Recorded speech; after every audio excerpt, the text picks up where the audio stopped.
Hi students, today we're going to start talking about the law of conservation of mass in action. So whenever we look at equations, okay, equations like this one here, okay, that's showing you chemistry in action. If you just simply have a formula, that's chemistry in standstill. So equations are going to show the reactants. Okay, here are our reactants. And they're also going to show our products. Here are our products on the right side of the arrow. And equations also show the amounts of each substance used and each substance produced. So there are two principal things to remember. Please remember each and every chemical compound has a specific formula that you cannot alter.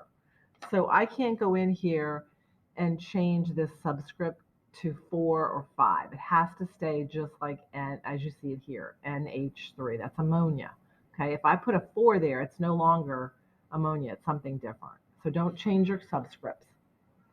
And also, a chemical reaction must account for every atom that's used. And that's just the application of the law of conservation of matter. Okay, some things to consider when you write equations.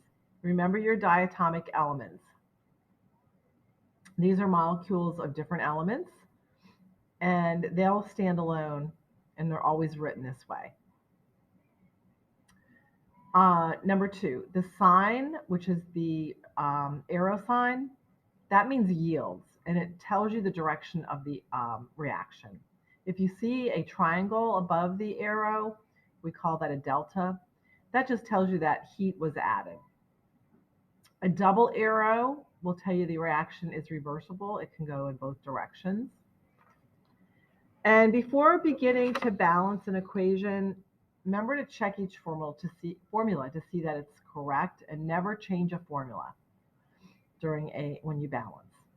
Your balancing is done by placing coefficients in front of the formulas to ensure the same number of atoms. So what I mean by that is a 2 in front of carbon dioxide tells you there are 2 molecules of carbon dioxide. That's our coefficient. That's what we change. All right, so let's do a few together on how to balance. Let's first check to see if this one is balanced or not. Best thing to do is just good practice is to draw a vertical line between your reactants and your products, and then list out your your individual atoms in order on each side. Okay, so you can compare side by side. So you can see we have 2 hydrogen and 1 atom of oxygen on our reactant side. On our product side, we have 2 hydrogen and 2 oxygen atoms. You can see the oxygen is not balanced, so we have to look into where the oxygen is over on this side, and we're going to have to add another molecule over here, or we call this a coefficient. So if I put a 2 here, that means instead of having 1 molecule of water, we now have 2 over here, and you have to use the distributive property and distribute that 2 to each of the atoms in that molecule. So now we have a total of 4 hydrogen atoms and 2 atoms of oxygen in our reactant side. To balance it over here, we would need to place a coefficient of 2 in front of our hydrogen. Okay, use the distributive property, 2 times 2 is 4. And now you can see our reactions balanced. Also keep in mind, if there is a plus sign, that's introducing another element or compound. So don't distribute that 2 coefficient to the other compound or element, okay? Because that acts as its own molecule. All right, let's try another one. Okay, draw your vertical line between your reactants and your products. List out your atoms in order.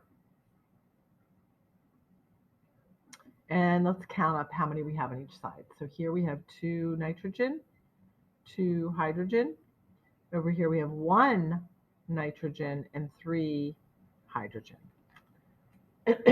Okay, so both atoms are not balanced. We don't have the right amount on either side. So if you look at our hydrogen, what's our least common multiple there? Well, it would be 6, right? So what do we need to multiply 6 by over here to get, I'm sorry, what do we need to multiply hydrogen by to get 6? Well, we need to multiply it by 2. So I'm going to put a 2 coefficient in front of that molecule and use the distributive property, multiply your nitrogen by 2 and the hydrogen by 2. So now our nitrogen are balanced. And now to balance our hydrogen, right here, it's by itself, it's a molecule by itself. We have to add a coefficient of 3 here. 2 times 3 is 6. So there is our balanced equation. With the way you would read that is 1 diatomic molecule of nitrogen gas added to 3 molecules of the diatomic molecule hydrogen gas is going to yield 2 molecules of ammonia, or you could say 2 molecules of NH3. So in summary, when balancing equations, there are a couple things you want to keep in mind.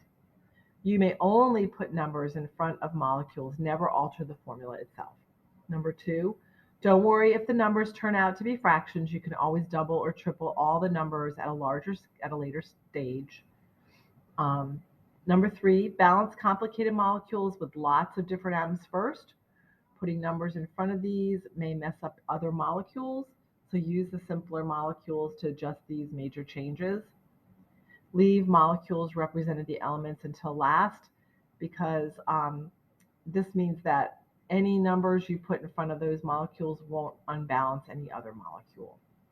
And then the last thing, any number outside the parentheses needs to be distributed to all of the atoms out inside the parentheses. For example, calcium hydroxide, CaOH2, in one molecule of that, which is CaOH2, there's 1 atom of calcium, 2 atoms of oxygen, okay, and 2 atoms of hydrogen, because that 2 will be multiplied by each of those atoms. So if you were to visually look at that molecule, this is calcium, and then it's attached to calcium is 2 hydroxide ions, okay? So in this molecule, there are 2 oxygen and 2 hydrogen with that 1 calcium atom. All right, we're going to try some together next. So I hope this helps you understand the fundamentals of balancing equations.